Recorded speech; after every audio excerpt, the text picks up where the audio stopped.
Sana ang mga boys ay magkaregla din. Naisip mo na ba ito?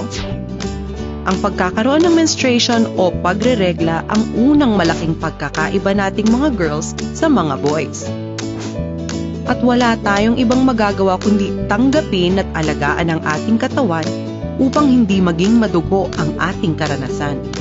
Ang pagreregla ay ang natural na paraan ng katawan mo upang ipaalala sa iyo na ikaw ay sadyang binigyan ng kakayahang ipagpatuloy ang lahi ng sangkatauhan. Isa itong mahalagang pamana sa lahat ng mga babae. May schedule o cycle ang pagkakaroon mo ng regla. May mga babaeng maagang dinadatnan sa edad na 10 years old.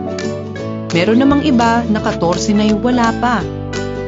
Kapag dumating na ang iyong regla o bisita, may schedule din kung gaano ito katagal at kung kailan uli darating.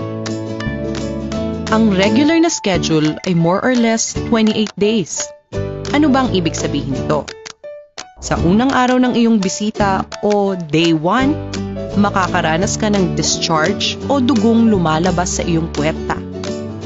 Pwede itong tumagal ng 3 hanggang 5 araw. Ito ang mga panahong gumagamit ka ng sanitary napkins o pads para hindi tumagas sa iyong damit. Mawawala ang iyong discharge ng kusa at kung regular ang iyong schedule, aasahan mong may bisita ka ulit pagkatapos ng tinatayang 28 araw.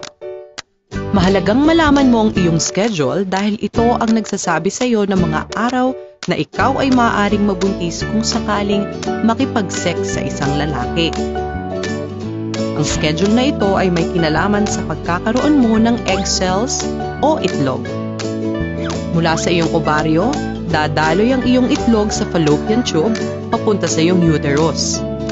Ito ay kusang lalabas ng iyong katawan sa forma ng discharge o regla.